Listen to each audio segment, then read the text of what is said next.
자, 오늘 역대상 25장 같이 나누시겠습니다. 이 말씀을 나누기 전에 여러분께 좀 여쭙고 싶은 게 있는데, 예배 드리는 것과 여러분의 삶과는 어떤 연관성이 있습니까? 한번 생각해 보신 적이 있나요? 예배를 드리는데 여러분의 삶과 예배가 어떤 연관성이 있느냐, 그런 이제 질문이죠. 만약에 교회를 다니는 성도인데 우리가 예배를 소홀하게 여겼다면 그 이유는 뭘까요? 그런 질문을 한번 드려볼 수 있겠습니다. 오늘 이 새벽에 하나님 앞에 나오는 일이 우리의 삶과 어떤 연관성을 갖고 있나요? 이 자리에 나오신 여러분들이 여러 가지 이유가 있겠지만은 이 예배가 여러분의 삶에 어떤 연관성이 있는가? 혹시 마음의 위안 정도를 얻기 위해서 이 자리에 나오시나요? 한번 생각해 보실 필요가 있습니다. 오늘 역대상 25장은 예배와 또 찬양, 그 다음에 이 삶의 연관성을 잘 다루고 있기 때문에 이런 질문들을 한번 생각해 볼 수 있는 중요한 계기가 될 것 같습니다. 오늘 본문은 다윗 왕이 성전에서 하나님께 드리는 찬양과 또 예배를 위한 음악 사역자들, 특히 레위인 가운데 찬양하는 자들에 대한 조직을 잘 정비하고 그 의미를 잘 기록하고 있는 본문입니다. 이것은 이스라엘의 예배 중심에 음악과 찬양이 있었다는 사실을 우리에게 보여주고 있습니다. 특별히 여러분 2절과 3절에 신령한 노래를 했다, 그런 표현들이 우리 하반절에 등장하고 있지 않습니까? 이거 개역 한글에는 신령한 노래를 드렸다고 되어 있지 않고 예언을 했다 이렇게 되어 있습니다. 예언을 했다는 말이 개역 기정에서는 신령한 노래를 했다라고 바뀌어 있습니다. 그러니까 그전 번역에서는 찬양 자체가 예언이었어요. 예언. 이게 찬양 자체가 예배 중에서 말씀을 선포하는 것과 똑같은 의미를 가지고 있었다는 뜻입니다. 우리가 하나님의 말씀을 들을 때 설교를 들을 수도 있지만 찬양을 들을 수도 있다는 뜻입니다. 찬양을 통해 하나님께서 말씀을 하셨다는 것이죠. 그래서 5절 같은 데 보니까 해만이 이 악기에 능한 사람이었는데 거기는 뭐라고 표현되어 있냐면 하나님의 말씀을 가진 왕의 선견자다 이렇게 되어 있습니다. 이 예언했다는 말과 같은 의미의 표현인 것이죠. 더 중요한 게 하나 있는데 우리 1절에 보시면 다윗이 군대 지휘관들과 더불어서 이 찬양하는 일에 관여하게 했다는 사실을 알 수 있습니다. 근데 군대 지휘관들과 더불어서 아삽과 헤만과 여두둔의 자손들을 세워서 수금, 비파, 재금을 가지고 신령한 노예를 하게 했다. 거기에 관여하게 했다. 이건 좀 이해가 잘 안 가죠. 음악을 하고 악기를 다루는데 여기에 능한 사람이 와야지 웬 군대 지휘관? 그런 생각을 하게 되지 않습니까? 이렇게 세워진 288명의 음악 사역자들이 숙련자든 초보자이든 간에 관계없이 공평하게 제비를 뽑아서 순번을 정하고 각 차수에 따라서 하나님의 전에서 섬기게 했다는 것입니다. 이것도 좀 이해가 안 가죠. 원래 악기 같은 것은 순서대로 하는 게 아니라 숙련도에 따라서 잘하는 사람들을 세워야 듣기도 좋고 그렇지 않나요? 우리가 하나 착각하는 게 뭐냐면 하나님이 받으실 만한 그런 찬양의 제사는 듣기 좋은 것이 기준이 아닙니다. 그럼 우리의 기준이에요. 찬양도 화음이 잘 맞으면 우리가 듣기 참 좋잖아요. 근데 여러분 그게 하나님이 듣기 좋으신 찬양은 아니에요. 그 기준은 아니란 말이에요. 이렇게 숙련도에 따라서 뽑는 게 아니라 실력이 아니라 듣기 좋음에 따라 뽑는 게 아니라 이 제비를 뽑았다는 사실은 뭐 설거지하는 일을 제비를 뽑았다, 그건 좀 이해할 수 있는데 이 악기를 다루는 일이 사람을 세울 때는 숙련도에 따라 잘하는 사람을 세워야 되지 않아요? 근데 초보자를 갖다 세워놓으면은 삑삑삑 소리 나고 하면은 우리말로 은혜가 잘 안 되잖아요. 은혜가 안 되잖아요. 그 사람들이 좀 듣기가 그렇잖아요. 조금 잘하는 사람을 세워야 은혜가 되죠. 근데 하나님은 그렇게 뽑지 않고 그렇게 세우지 않고 실력이나 숙련도에 따라 사람을 세우는 게 아니라 제비를 뽑았다. 그러니까 온전히 하나님의 뜻에 따라 세웠다고 말씀을 드렸죠. 우리 어저께 말씀드렸죠. 예배할 때 세 가지 기준이 있다 그랬잖아요. 그렇죠. 그 중에 이 순종, 맨 마지막에 순종, 어떤 질서에 따라 하고 또 하나님 순종할 수 있는 예배, 그리고 화목할 수 있는 예배가 예배의 가장 중요한 요소라고 말씀을 드렸잖아요. 이 찬양의 제사도 똑같은데 얼마나 악기를 잘 연주하냐 그게 기준이 아니고, 하나님께서 하나님의 뜻에 따라 세울 때 그 뜻에 순종해서 잘 감당할 수 있느냐, 이런 것들이 굉장히 중요한 하나님이 받으시는 제사의 기준이었어요. 그러니까 가장 완전한 제사는 숙련도가 아니라 순종인 거예요. 순종. 그게 가장 큰 제사예요. 이런 게 사실 예배와 삶의 연관성이 있는 거예요. 우리가 그렇게 얘기하잖아요. 기왕이면 듣기 좋은 게 좋지 않나. 물론 그렇죠. 근데 여러분, 그것은 필요 조건이지 충분 조건 아니에요. 우리 전에 묵상했듯이 레위 자손 중에 잘하는 사람 이렇게 되잖아요. 순서가 먼저 그거예요. 즉 하나님의 부르심의 의미가 있고 믿음으로 세워진 사람 중에 숙련자이지, 믿음도 없는데 숙련자, 그런 거는 사실은 하나님이 받으시는 제사가 아니다, 그런 뜻이에요. 그러니까 완전한 제사는 하나님의 뜻에 따라 순종하는 것이 완전한 제사이다. 찬양을 얘기하니까 우리 토부 찬양대도 그랬으면 참 좋겠습니다. 기왕이면은 잘하는 사람 세우면 좋잖아요, 그죠? 근데 그보다 더 앞서 있는 것이 순종이에요. 믿음의 순종이 있어야 된다는 것이죠.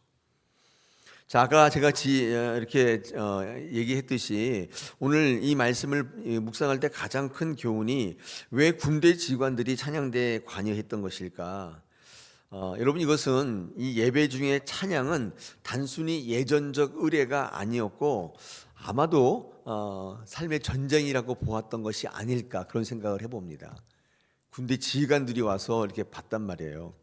우리는 지금 이해가 안 되지만은 그 당시에 예배는 삶의 어떤 그 옵션적 의미가 아니라 해도 되고 안 해도 되고 그런 게 아니라 삶에 있어서 굉장히 중요한, 승리하느냐 죽느냐, 사느냐 죽느냐의 중요한 영적 전쟁, 영적인 어떤 의례였던 것이죠. 지금 우리가 이해할 수는 없겠죠. 지금 우리는 예배할 때 그냥 하고 싶으면 하고 그렇잖아요. 안 되면 안 하고. 여러분, 예배를 혹시 삶의 문제에 있어서 사느냐 죽느냐의 문제에 예배 목숨을 거시는 분이 있어요? 많지 않죠. 그 당시에는 아마 그랬던 것 같아요. 예배가 굉장히 중요한 역할, 특히 찬양은 굉장히 중요한 성도들의 신앙의 승리를 담보하는 중요한 개념이었던 것입니다. 이 다윗 시대 때에는 예배와 전쟁이 분리된 개념이 아니었습니다. 예배는 곧 전쟁과도 같은 일이었던 거예요. 전쟁하듯이 예배를 드렸단 말이죠. 하나님 앞에 나가는 일에 대해서 영적 의미가 달랐습니다. 해도 되고 안 해도 되고 그런 일이 아니라 목숨을 다해서 예배를 했던 것이죠. 예배에 대한 인식이 지금의 우리와는 완전히 달랐던 것 같습니다. 그만큼 삶에서의 영적인 문제는 굉장히 민감한 문제로 인식되었다는 것입니다. 하나님께 예배 드리는 것이 전쟁의 승리와 직결되어 있었고, 찬양이 종종 하나님의 임재와 승리를 결정짓는 도구로 등장하기도 했습니다. 우리 여러분 잘 아시는 거 있잖아요. 여호사밧이 우리 역대하 20장에 보면 암몬, 세일 또 뭐 이런 나라들이 세 나라가 연합해서 쳐들어오는데 이 뭐 도대체 감당할 길이 없어요. 그래서 여호사밧이 하나님 앞에 기도할 때 어떻게 했냐면 찬양대를 앞세워서 군대 맨 앞에다가, 군대 맨 앞에다가 찬양대를 세워가지고 찬양을 하면서 나갔다, 그거 아니에요? 그 말씀이 기록되어 있잖아요. 이런 말씀을 봐도 찬양과, 즉 예배와 찬양은 전쟁에서 뗄래야 뗄 수 없는 관계였던 것을 알 수 있어요. 그 찬양대가 앞서 나갈 때 어떤 일이 벌어지죠? 곳곳에 숨어있던 하나님의 천사의 군사들, 매복해 있던 군사들이 일어나서 이 세 연합군을 완전히 진멸시키는 것을 우리는 성경을 통해 확인할 수 있습니다. 찬양대가 찬양을 하면서, 근데 이 찬양대도 너무 황당했을 것 같아요. 지금 전쟁을 하는데 아니 자기네들 찬양대 가운 입혀서 맨 앞에다 세워놓으니까 얼마나 불안했겠어요. 그리고 얼마나 이거 우리 총알 바지 아니야? 이런 생각을 하지 않았겠습니까? 그런데 그들이 이 여호사밧의 이 전략이죠. 순종해서 찬양대 가운을 입고 찬양대 악보를 보면서 지금으로 말하면 그리고 찬양을 하면서 앞으로 나가니까 찬양을 하기 시작할 때 이것이 신호탄이 되어가지고 곳곳에 숨어있던 하나님의 군사가 매복되어 있던 군사가 일어나서 상대방의 적군을 완전히 물리쳤다. 그런 내용이 역대하 20장에 기록되어 있습니다.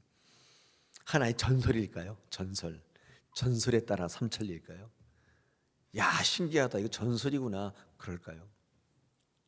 그런 말씀들이 거기에 기록되어 있는 이유가 뭘까요? 오늘도 찬양대를 얘기할 때 여호와의 군대 지휘관들이 여기 관여했다. 이런 말들이 곳곳에 숨어 있듯이 나타나는 이유가 뭘까요? 예배와 찬양이 우리의 삶에 어떤 연관성을 갖고 있냐를 말씀하기 위한 것이 아닐까요? 예배를 그냥 옵션적 의미, 삶에 시간 있으면 하고 아니면 말고, 내 중요한 일 있으면 그거 하고, 좀 여유 있을 때 또 예배하고, 이렇게 생각한다면 오늘 이 아침에 이 말씀을 통해서 다윗 시대 때는 예배가 어떻게 여겨졌는지를 한번 생각해 보시면서 예배 또 찬양에 대한 새로운 의미를 여러분 가지시기를 축복합니다. 그럴 때 우리 아까 여호사밧처럼 여러분의 삶의 자리에 기가 막힌 승리가 있다는 것입니다. 예배로부터, 찬양으로부터 시작되는 것이죠. 오늘날 신앙할 때 이런 부분들이 우리에게 참 중요한 의미로 와닿지 않습니까? 그래서 예배에 목숨을 건다는 말이 지금도 통용되고 있어요.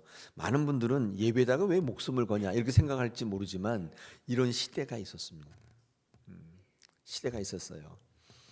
여러분, 예배에 목숨을 건다는 것은 예배에 내 모든 것들을 집중한다는 의미예요. 뭐 예배 드리고 안 드리고 죽고 살고 그런 문제라기보다는 요즘 시대에는 여러분 하나님 앞에 나와서 여러분의 생각들을 내려놓고 하나님의 명령에 순종할 때 그때부터 하나님의 역사가 일어나는 것이죠. 우리 히스기야 같은 사람은요, 병에 걸렸어요. 병에 걸렸는데 근데 살아났잖아요. 그래서 15년 생명 연장을 받았는데 많은 분들이 그 요인이 벽을 보고 앉아서 기도했기 때문이라고 믿는 분들이 있어요. 통곡을 했기 때문에 하나님께서 그 기도를 들으셨다고 생각하는 분이 있어요. 그렇지 않습니다. 절체절명의 위기에 있을 때 벽을 보고 앉아서 기도한다. 그래서 많은 분들이 벽 보고 기도해요. 제가 어떤 기도원에 가니까 그 벽 보고 기도하는 기도실이 있더라고요. 그 착각하신 거예요. 그런 거는 통곡을 하면서 기도하면 하나님께서 들으신다고 생각하는 분이 있어요. 그렇지 않습니다. 여러분, 히스기야의 기도를 왜 들으셨죠? 이유가 뭘까요? 성경을 통해 보면 자기의 대안을 다 내려놨기 때문이에요. 근데 그런 모습이 벽을 보고 통곡하는 모습으로 드러났을 뿐이지, 아니 왜 그런지를 모르고 벽 보고 앉아서 기도하면 되는 게 아니에요. 통곡한다고 되는 게 아니잖아요. 우리 찬송가 그런 거 있잖아요. 울어도 못하네, 가슴을 쳐도 안 되네, 뭐 그런 찬양 있잖아요. 울어도 못하네. 맨 마지막 4절이 뭔지 아세요? 믿으면 되겠네. 그렇게 돼요. 우리 신앙의 본질을 아실 때 거기에 능력이 있는데 그렇지 않나요? 예배에 목숨을 건다는 것은 내 모든 대안을 다 내려놓다는 뜻이에요.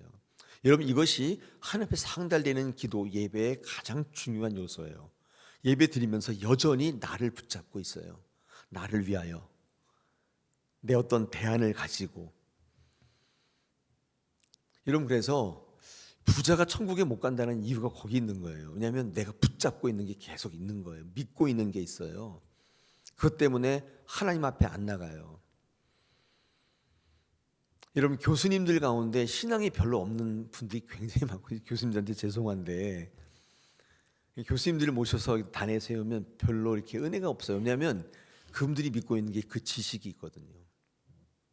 그거 붙들고 있는 거예요. 그렇지 않나요? 우리가 오직 붙들고 있는 건 예수 그리스도여야 하는데 그 예수 그리스도가 아니라 옆에서 들은 한두 권 읽은 책들, 자기의 신념이 신앙에 끼어들어오기 시작하기 때문에 은혜가 안 되는 거예요. 자기 주장이 있어요. 그래서 이 신앙이 우리의 전적인 것이 될 때 그때부터 신앙의 역사가 일어난다고 저는 확신합니다. 여러분, 신앙할 때 내가 붙드는 것을 내려놓고 그게 어떤 것이 하나님을 바라볼 수 있어야 돼요. 그때 우리가 믿는 신앙에, 이런 말이 좀 이상한데, 영적 유익이 시작됩니다. 그렇지 않으면 여러분이 믿고 있는 것에 대한 반향일 뿐이에요. 히스기야가 왜 그 기도가 연락되었나 꼭 기억하셔야 돼요. 왕인데 아무것도 안 한 거예요. 그냥 다 내려놓고 기도한 거예요. 하나님 앞에 나갔던 거예요. 그때 하나님이 그 마음을 보시고 그 기도에 응답하신 거예요. 여러분, 그래서 교회 오시면 자꾸 내 것을 내려놓는 연습을 하셔야 돼요. 가장 끝에 뭐냐면 자기 감정이에요. 이거 내려놓으셔야 돼요. 이거 살아있는 한, 이거 옛날에 우리 신앙의 선진들이 뭐라고 하냐면 혈기라고 해서 혈기. 저희 어머니가 항상 우리 혈기를 내려놔야 된다고. 근데 그 말이 사실 다 맞는 말이에요. 사람에 대한 혈기, 감정 다 내려놓으셔야 되고, 그거 붙잡고 있으면 아무것도 안 되는 거예요. 기도해야, 예배해야 소용없어요. 그러므로 교회 오시면 말씀으로 은혜를 누리시고 그 말씀 앞에 다 내려놓으시고 하나님만 바라보기 시작할 때 놀라운 일들이 일어난다는 거예요. 이거를 경험해야 되지 않겠습니까? 이게 없다면 굉장히 공허하고 건조한 신앙이 되겠죠. 마음에 계속 부담이 있어요. 해도 안 되는 걸 뭐하러 하나, 이런 생각이 있으니까 신앙이 옵션이 자꾸 되는 거예요. 해도 되고 안 해도 되는 거예요. 오늘 이 시간 저는 예배와 여러분의 삶의 자리에 연관성이 있을 때 좀 무리한 표현인데 나는 예배에 목숨을 건다, 이런 결단이 있으면 그때부터 신앙의 파워가 알든 모르든 여러분 가운데 일어나기 시작하고 하나님이 여러분의 인생과 깊이 개입하시기 시작할 것입니다. 그때 그분이 못할 게 뭐가 있겠어요. 그런 귀한 신앙을 누리시기를 축복합니다. 할렐루야.